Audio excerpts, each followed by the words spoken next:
supposed to be talking to me? And at that moment, I really don't think that she understood that she and Jesus had more in common than she could ever imagine. And I'm just going to stop right there and make you think about, do we really have more in common with Jesus than the world would have us to think? The world wants us to think that we have nothing in common with Jesus. The world wants us to think that Jesus is this high and holy and perfect being, which he is. But we also have to understand that Jesus will come to speak to us. He will reroute and come and see about you. So do you understand that they both needed water in that moment? So you understand that what is water? We need water to survive. See, our body is 60% water. Our brains are 70% water. Our lungs are 90% water. Each and every day our bodies must replace 2.4 liters of water. So what do we need at the well? We need the water. So our body uses the water in many ways. It cushions and lubricates joints, nourishes and protects the brain, spinal cord, and other tissues, keeps the body temperature normal, helps to remove waste through perspiration, bowel movements, and urination. All right. Water is more important for your body's survival than food. So now do we have a better appreciation for when Jesus was in the wilderness? When he fasted for 40 days and 40 nights? So you can live without water for approximately 1 week, but you can survive without food for more than a month.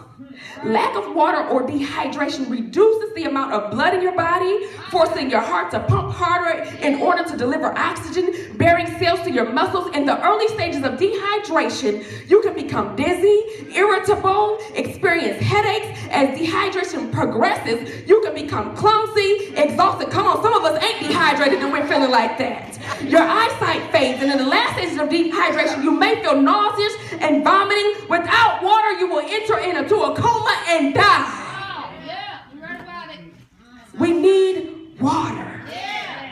So do you understand why she didn't just turn around and go another way when she saw this man? It's because the well had something that they both needed. So just like this woman, so many others are living with a longing in their hearts, much like a thirst that have been growing more intense as the days go by. This woman's issues were the outgrowth of several factors. First of all, she had a series of bad experiences that she could not live past. As a matter of fact, the past failed marriages and apparently dysfunctional relationships defined her and could no wise escape the scorn from them. Because there was a reason why she was intentional about excluding herself from the water cooler. It was a reason why she did not want to fellowship with the other women. It was a reason why she had to come in the heat of the day. It was a reason why she was intentional with purpose about getting her water. Secondly, the social criticism that she endured marked her as a misfit. See, she was known for more of her past failures than what she was known by her name. That's why we just call her the woman at the well, or the woman of Samaria. We don't call her by her name. So when society labels and tags someone, it becomes quite difficult to escape the pressure of being defined by one's faults. It's important, however, that none of us ever allow ourselves to be limited by labels. Society, people, church folks, anybody places upon us. We are bigger than any label that anyone could ever ascribe to us. I don't care what they call you. You are more than a conqueror. You are the head and not the tail. You are above and not beneath. You are everything that God says that you are. And then thirdly, this woman had more in common with Jesus than she thought. They both were thirsty. And there was something so significant and special about each of them. Number two, Jesus makes a request. He says, give me drink. And this blew my mind, Pastor, because I read this in the text all the time. We talk about it all the time. When Jesus comes to the well, give me a drink, give me a drink, give me a drink. And when and I'm a New King James Version type of person, but I had to go to the King James this time because there's one letter that makes a difference. King James says, give me to drink.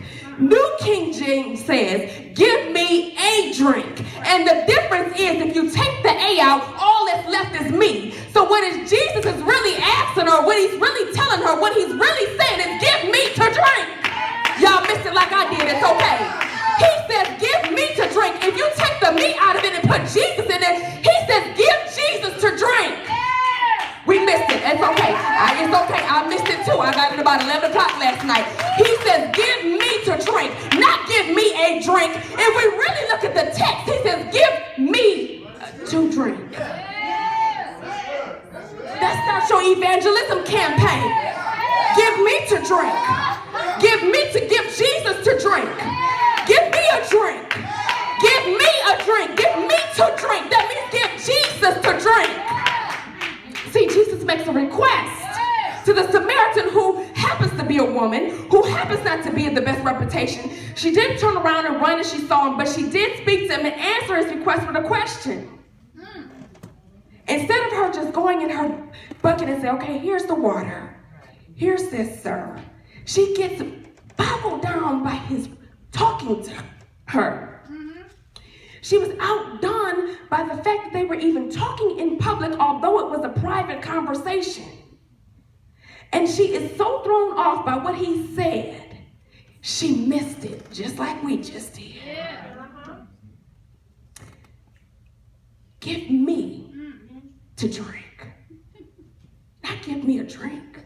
I ain't saying the New King James is wrong. I'm just saying, if we go to the original text, and that's why he says, if you knew who was even talking to you, if you knew what kind of water I'm trying to give to you, you wouldn't be worried about this well water. You would be worried about this Jesus water. See, she didn't understand. He continued to give her chance after chance to get her, because she was doing just like us, diverting the conversation. Well, this is Jacob's well, and are you bigger than Jacob? Are you, and Jesus is just saying, look, daughter, she still wasn't getting it.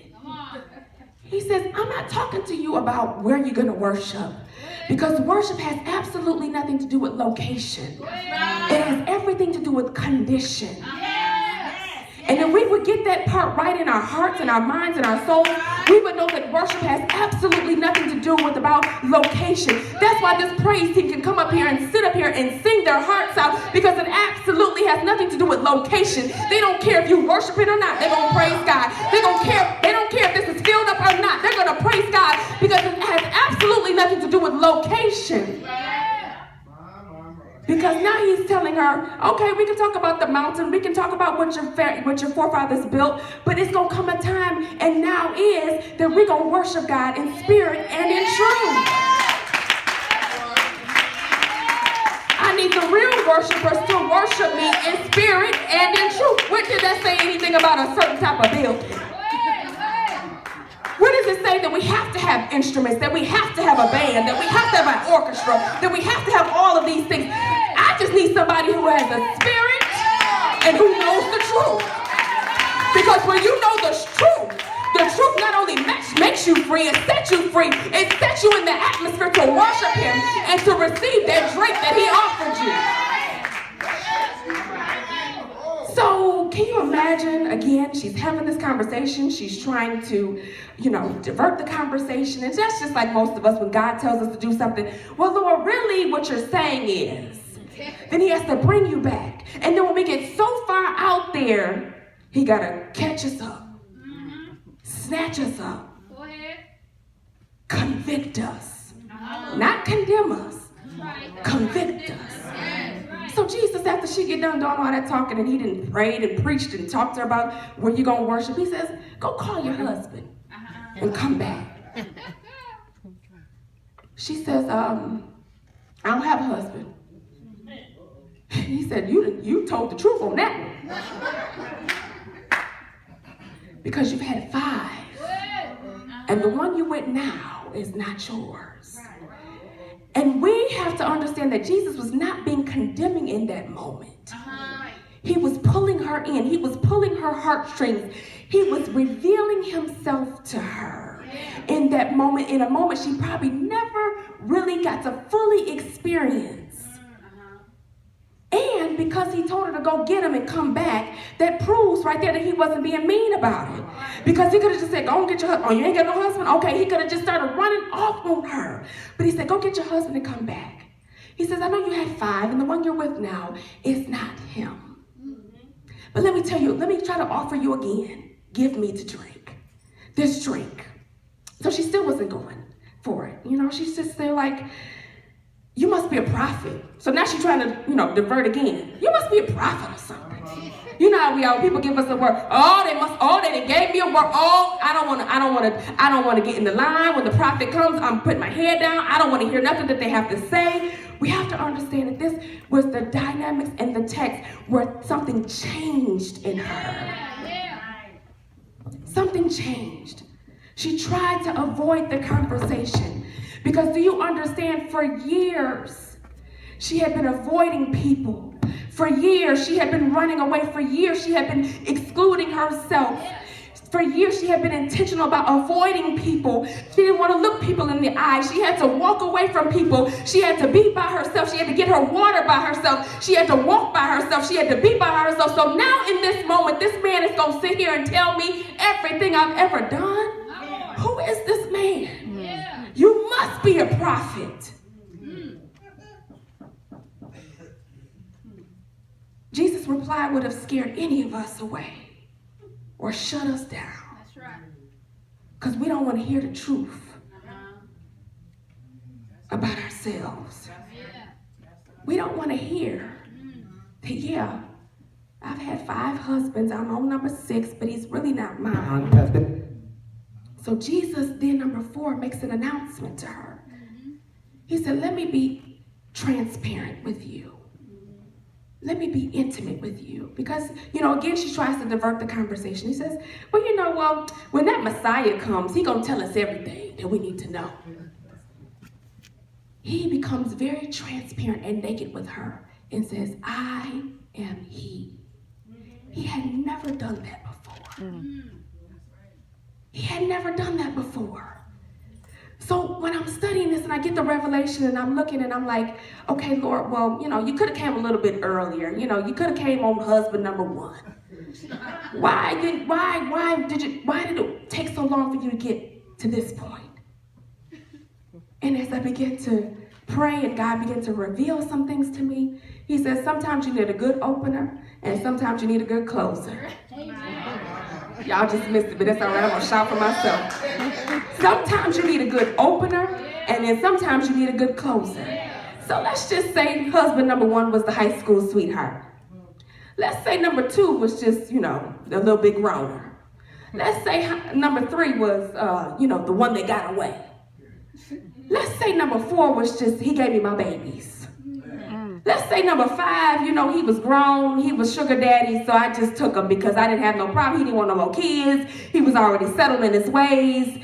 And number 6, so number 5 died. I'm just using my spiritual imagination. Number 5 died, so now I'm now on number 6. But what y'all don't understand is, who was number 7?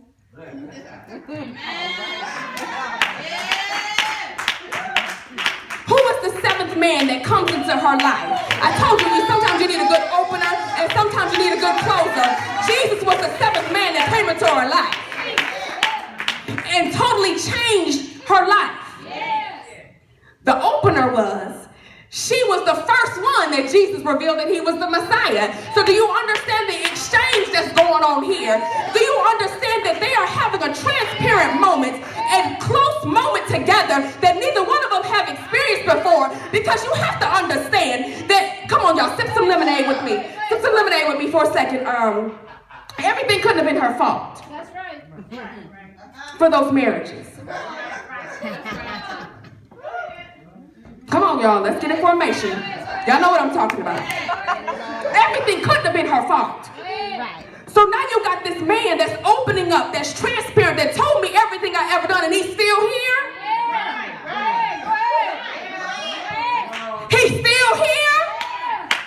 He's told me everybody I've been with. He's told me everything I've done, and he's still here. And on top of that, he's exposed himself to me. What kind of man is this? Number 7. I ain't gonna put Lucky on there. I'm talking about number 7. Jesus is number 7. Completion. So we may not understand why Jesus didn't come on number 1. We may not understand why he didn't come on number 2, 3, 4, 5, and number 6. But we do understand why he's number 7, because he's completed her now. Now she's complete. Now she has no more guilt, no more shame. And now comes the time